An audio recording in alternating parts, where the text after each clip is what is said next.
El Señor esté con ustedes. Y con tu espíritu. Lectura del Santo Evangelio según San Mateo.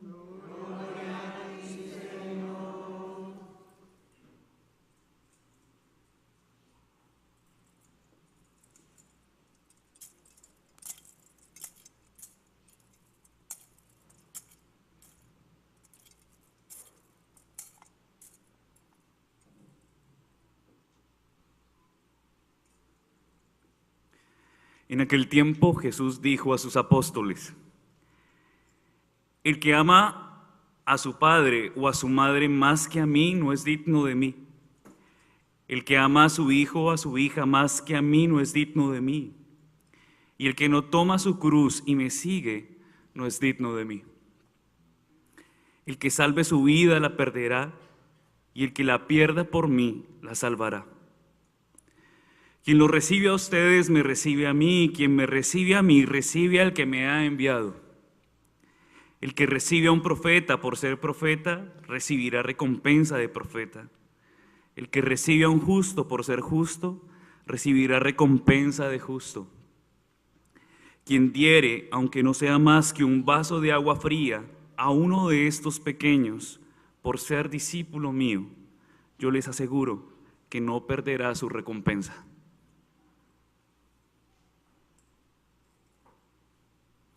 Palabra del Señor. Gloria a ti, Señor Jesús.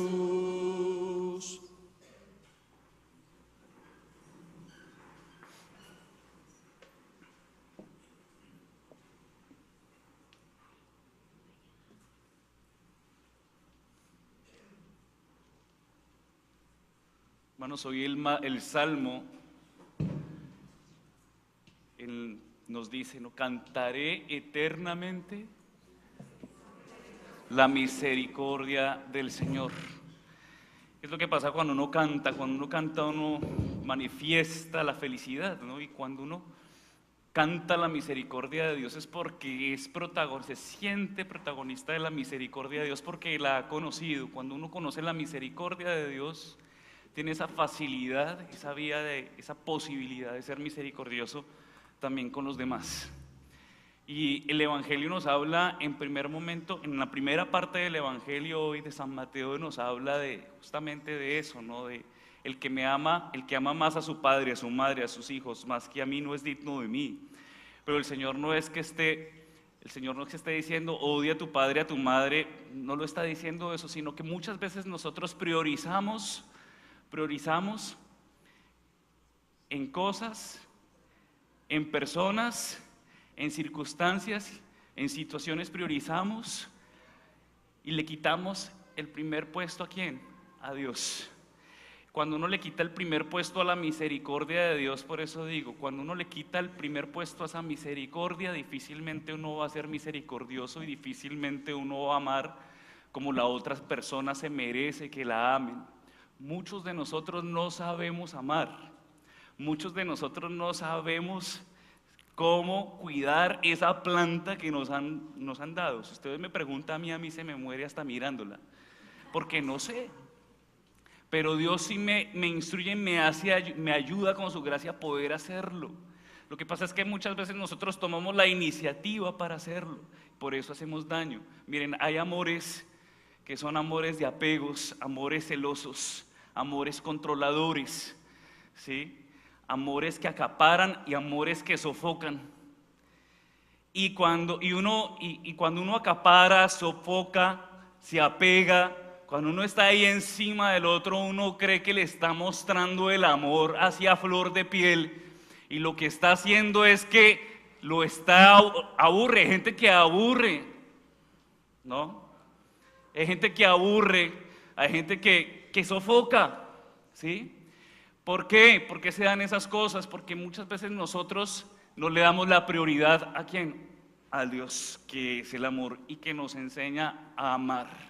Y amar en una libertad tan impresionante que usted no se siente esclavo a nadie, ni a sus hijos, ni a su mujer, ni a su marido, ni a su amigo, ni a su mejor amiga, ni a nadie. No se siente esclavo de nadie, sino que usted puede fluir libremente y caminar por la vida, disfrutarla, sintiéndose que no necesita que lo estén ahí encima suyo. ¿Sí?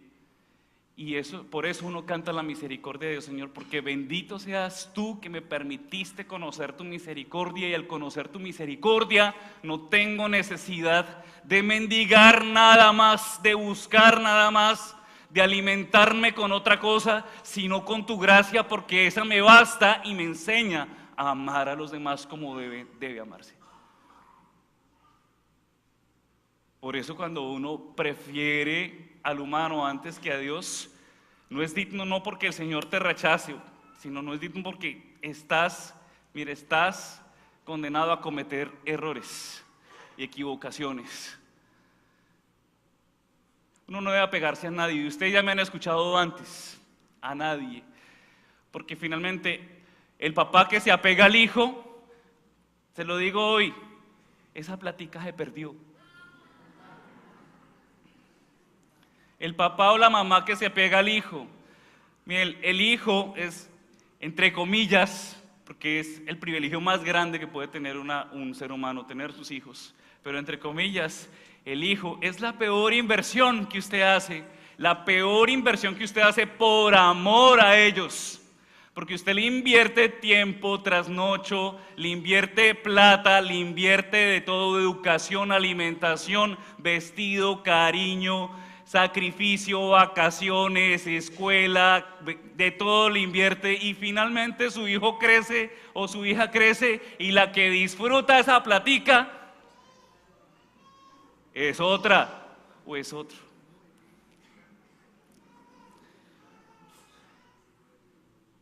Por eso dice, no es digno de mí, porque definitivamente tú terminas allí apegado, aferrado allí, pues vas a sufrir, porque se van a ir. Porque se van a ir, porque se van a ir,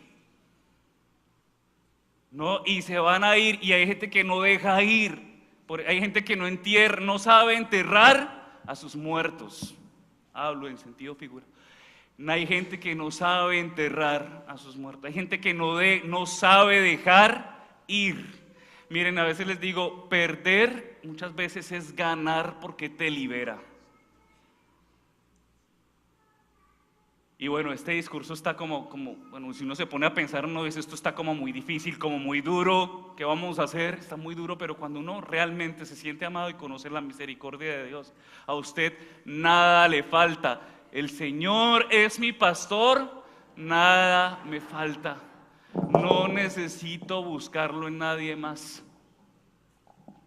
Todo eso llega, miren, el cariño y el amor, cuando uno se aferra primero a Dios, lo demás viene por añadidura.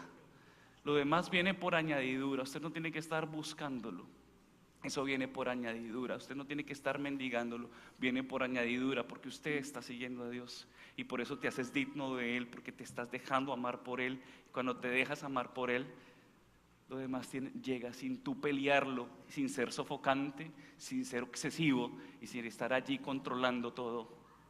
Muchos de nosotros tenemos esa tendencia de controlarlo todo. El Señor tiene la tendencia de descontrolarnos todo. Nosotros controlamos, el Señor nos descontrola, porque mis caminos no son tus caminos, nos dice la Escritura.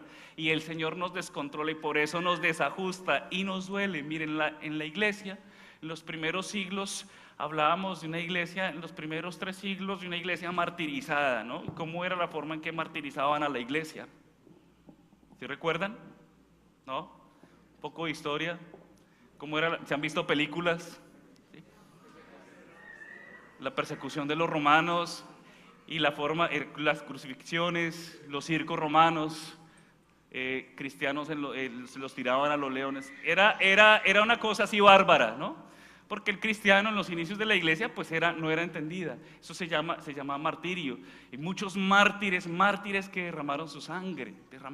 Está Perpetua y Felicidad. ¿Sí conocen la historia de Perpetua y Felicidad? Fui a una de ellas, 2 amigas estaban ahí en la cárcel, había una de ellas que en la cárcel dio a luz y los romanos le dijeron renuncia a su fe y se va con su hijo. Cogió, entregó a su niño, tomen, llévese a mi niño, bautícenlo, háblenle de Cristo, yo me muero. Era una locura, era una cosa. Yo decía, o sea, si usted se pone a leer estos libros de mártires, usted dice, Dios mío, ¿en dónde le cabe en la cabeza a alguien que quiere morir?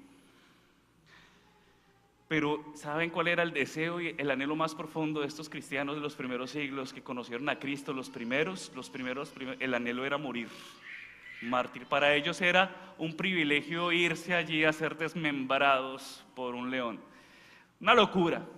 En estos tiempos, tal vez ese martirio no lo estamos viviendo. En estos tiempos, a lo mejor no necesitamos ir a un circo romano, a lo mejor nuestras instituciones, escuelas, de hecho ya son un circo, porque ahí sí nos martirizan muchísimo, nos martirizan con la burla, nos martirizan muchas veces con la crítica y con el rechazo. Muchas veces tu casa puede ser ese circo romano donde te están martirizando y te están diciendo, ya basta con tu fe, o deja la cantaleta, o deja el sermón, porque no te creo. Tu casa puede ser ese circo donde te están martirizando, donde te están desmembrando, no los leones que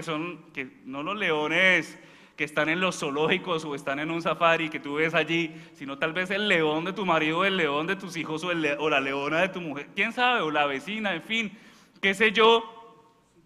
Pero finalmente el martirio que muchos de nosotros vivimos en estos tiempos es el martirio de nuestro yo. Y ese martirio duele más el martirio de nuestro yo, ese morir a primero yo, segundo yo y tercero yo, eso duele más que cualquier otra cosa. Eso de cuando yo empiezo a dejar de ser controlador y le doy la razón, usted dé la razón, haga ese ejercicio, dele la razón, hoy vamos a hacer ese ejercicio, dele la razón a su mujer, hoy, dele la razón,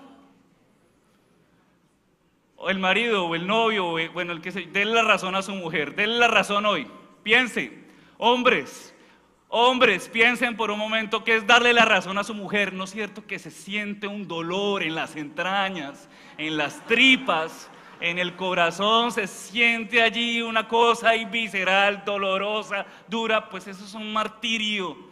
Es un martirio. Y cuando usted dice, sí, mi amor, está bien, pero usted está que se la come viva, eso es un martirio. Y ese es el martirio que nos pide el Señor en estos tiempos. Pero eso lo hace uno cuando conoce la misericordia de Dios, cuando la misericordia de Dios para mí es una motivación para poder hacerlo. Porque si no, créame que usted no va a poder. Haga el ejercicio, haga ese ejercicio una vez en su vida de quedarse callado y escuchar. Y muchas veces usted va a decir, Dios mío, ¿sí? Va a respirar, ¿no? El hijo, por una vez el hijo, el joven, quédese callado, no le conteste a la mamá o al papá, quédese callado. Hoy en día el hijo le contesta, hoy en día el hijo se iguala un poquito, ¿no? En mi época a uno no lo dejaban igualarse un poquito, o sea, uno intentaba igualarse y le hacían a uno así y lo bajaban de inmediato, ¿sí? En mis tiempos, ser mártir no era una opción.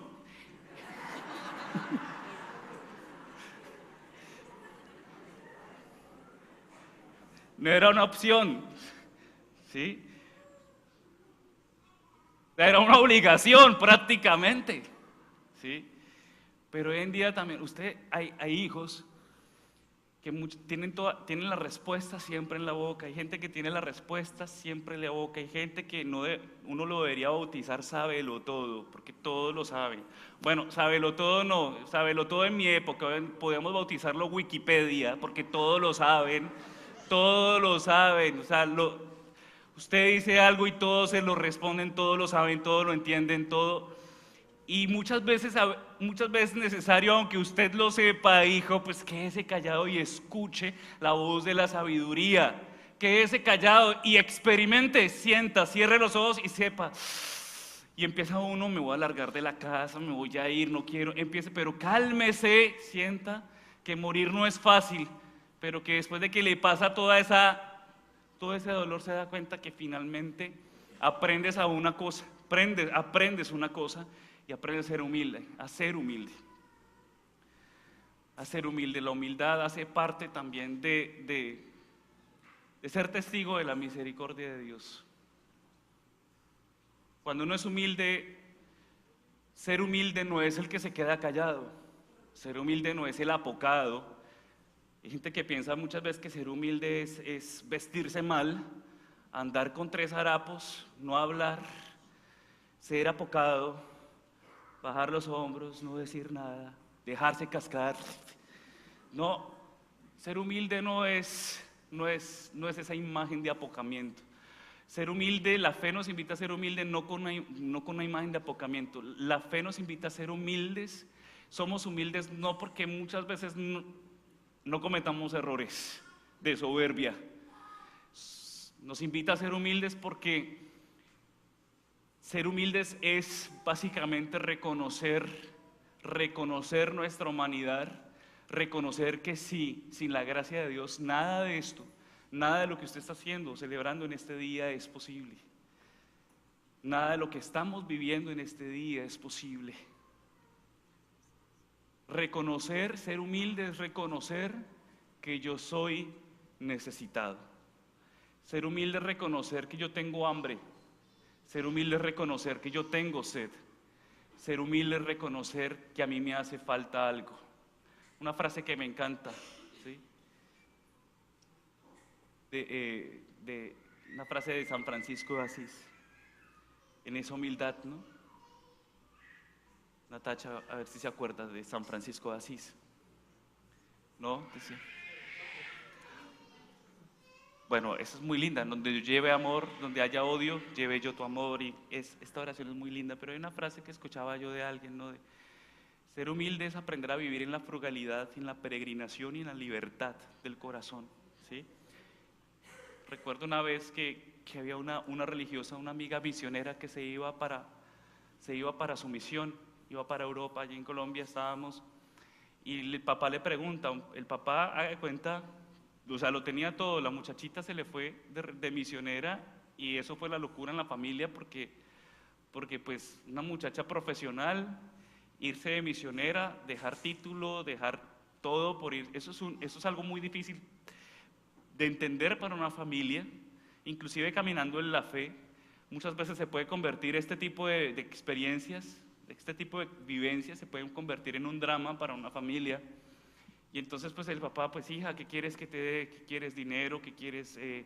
¿Ropa? ¿Qué quieres? Y le dice ¿qué quiere? ¿No? El papá siempre, ¿qué necesita? ¿Qué necesita de la niña? O sea, coge una frase de San Francisco que me impactó mucho y me marcó mucho, ¿no? Papá, le dice, papá, poco necesito, y lo poco que necesito, lo necesito poco. Lo repito.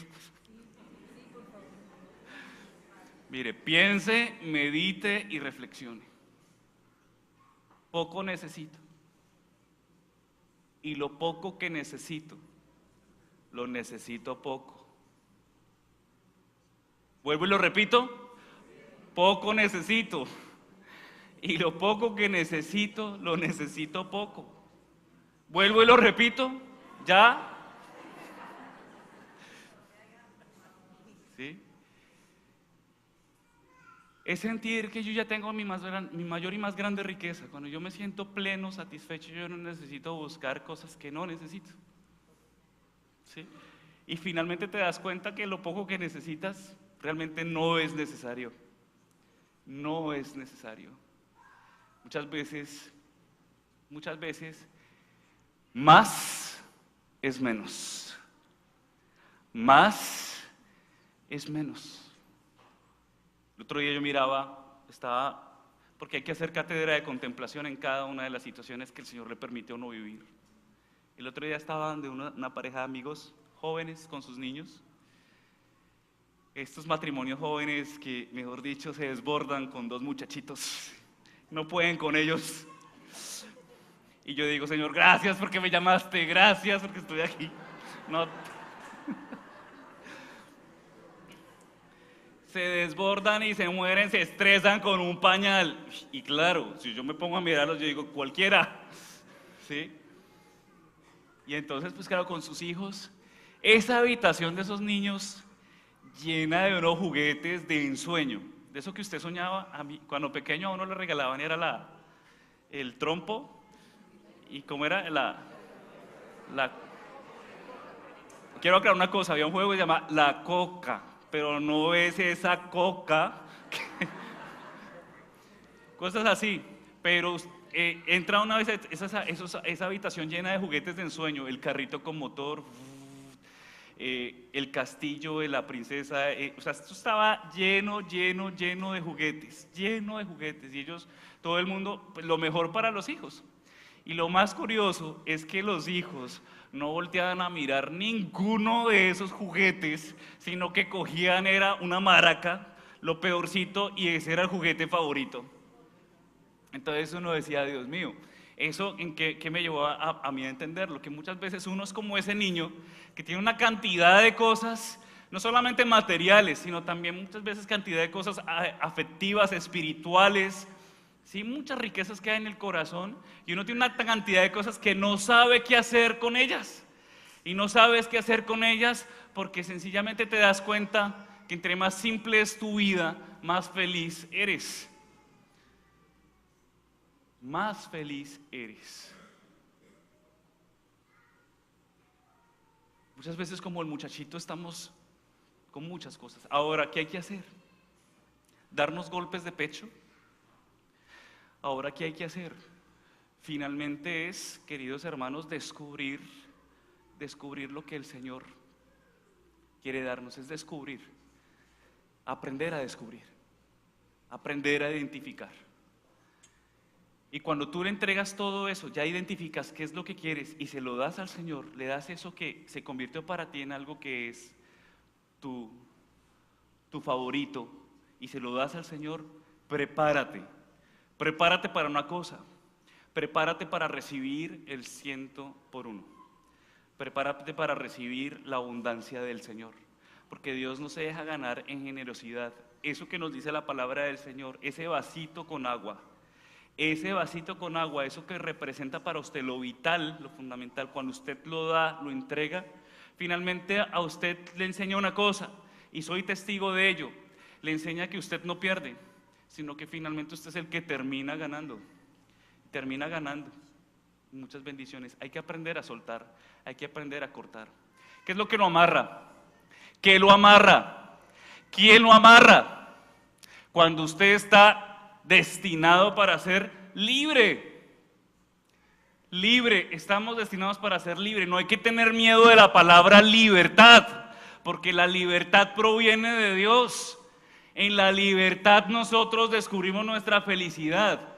En la libertad podemos vivir muchas cosas sin necesidad de ocultarnos y sin necesidad de mentirnos y sin necesidad de fingir esa libertad. Cuando uno no se siente libre y se siente esclavo, termina siendo un mentiroso, termina siendo uno un payaso que se camufla con las mentiras porque no quiere mostrar realmente lo que está viviendo en lo profundo del corazón. Cuando uno no vive en la libertad, cuando uno no se siente realmente pleno, libre, realizado, pues sencillamente te vas a buscar en otras mesas lo que tú a lo mejor no has aprendido a disfrutar en la propia.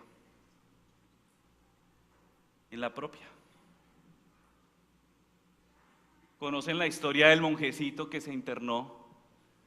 Un monjecito que se internó en una abadía, en un ermitaño. Y entonces la condición para internarse, la condición para vivir esa experiencia era que tenía que vivir en voto de silencio. No podía hablar. Usted imagínese, voto de silencio. Pongamos voto en San Bonifacio de silencio. Dios mío, cuando hay gente que se da un caldo de lengua aquí, que no tienen don de lengua, sino una lengua que es un don. Y la condición era un voto de silencio, no podía hablar. Y solamente le permitían hablar cada 10 años. Es una historia, hombre, no se imaginen que esto es así de terrible. cada 10 años. Y le permitían hablar 2 palabras. Solamente 2 palabras cada 10 años. Entra el hombre a esa ermita, pasan los primeros 10 años y habla y dice, ¿no? Pan duro. Otra vez, métase para la ermita. Pasan otros 10 años, cama dura. Pasan otros 10 años, me quiero ir.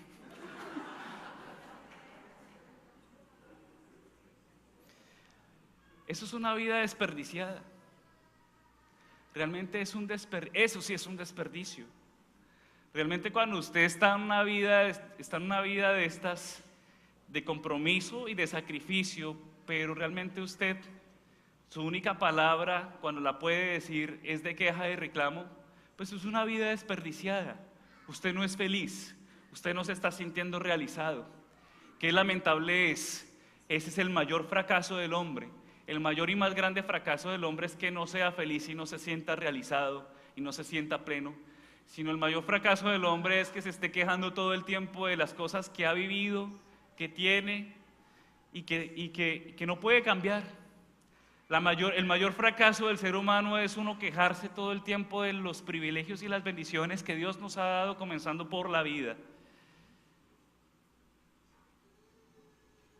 Ay, Dios mío, ¿no? La queja. ¿Quién no se ha quejado? Que tire la primera piedra. ¿Quién no se ha quejado? ¿Qué calor hace? ¿No? ¿Cómo habla este cura? ¿Quién lo calla? ¿Sí? ¿No? ¿Por qué me casé? El otro día, siempre las escenas domésticas no son muy chistosas. Yo crecí en un ambiente de escenas domésticas 24 horas al día, ¿sí? Y entonces, pues, uno ve eso. El otro día estaba una parejita así, y creo que ya les había contado, ¿no?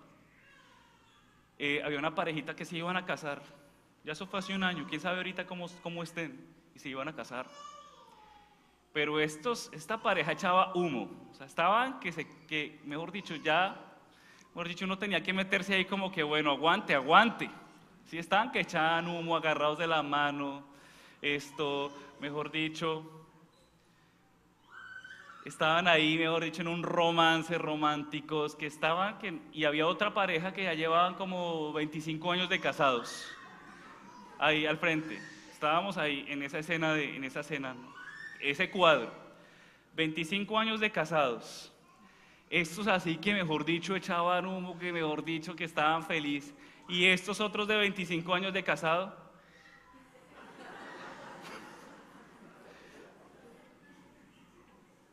y se los aseguro, no les estoy mintiendo, eran así, y yo los miraba, yo decía, y apenas decían, estos de 25 años de casados decían, ay, le decía, aprovechen ahora.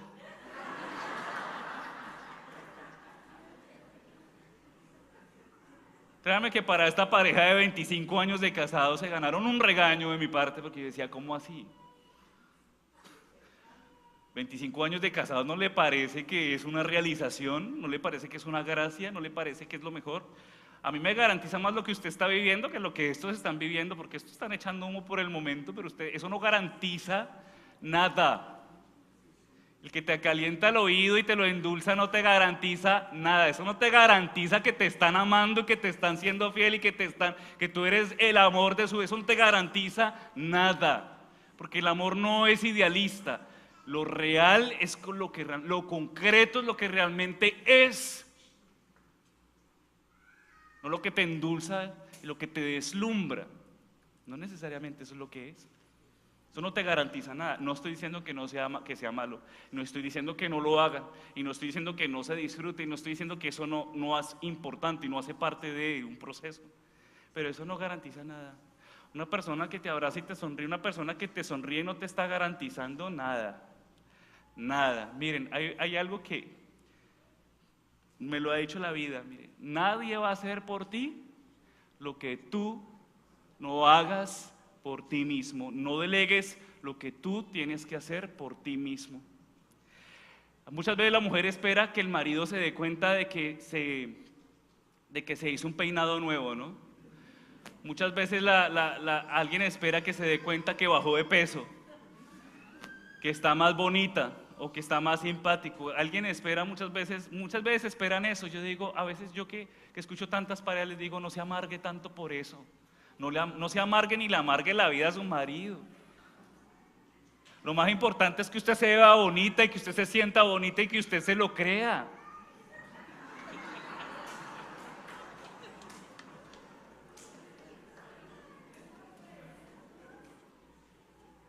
Eso sí, arrodíllese y dele gracias al Señor si su marido se da cuenta. ¿Sí? Pero uno no le puede delegar a nadie lo que uno tiene que hacer por uno mismo. Uno puede vivir como una víctima todo el tiempo esperando a que los demás te digan, te corran. No, uno muchas veces tiene que hacerlo por uno mismo. Con la ayuda de Dios, con la gracia de Dios. Perder muchas veces es ganar. Callar muchas veces será ganar. Morir a mi yo muchas veces será una victoria. Porque para mí el morir es vivir y para mí el vivir es Cristo. San Pablo decía, ya no vivo yo, es Cristo quien vive en mí. Si hay algo en estas escenas domésticas, si usted ahí está escuchando a su mujer y tiene ganas de contestarle, diga, ya no vivo yo, es Cristo quien vive en mí.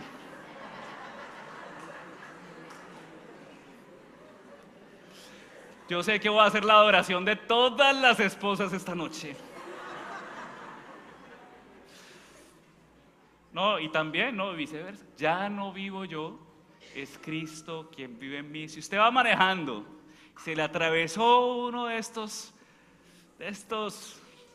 bárbaros que se le atravesó y usted le quiere decir, le quiere nombrar ciertos familiares, pues no se los nombre, sino diga, ya no vivo yo, es Cristo quien vive en mí. Miren, es un dolor tan saludable, es un dolor saludable. Y es un dolor saludable porque te das cuenta de que no te desgastas en cosas innecesarias, negativas, difíciles, sino que finalmente aprendes a entregar lo que estorba y lo que no sirve. Si hay alguien que te critica o te juzga, si hay alguien que te tira la puerta en la cara, si hay alguien que no te quiere, pues no te pegues, no te quedes allí, ni llorando, ni criticando, ni juzgando a esa persona. Diga, ya no vivo yo, es Cristo quien vive en mí. ¿Yo qué hago aquí pegado en esta puerta? Me voy a ser feliz.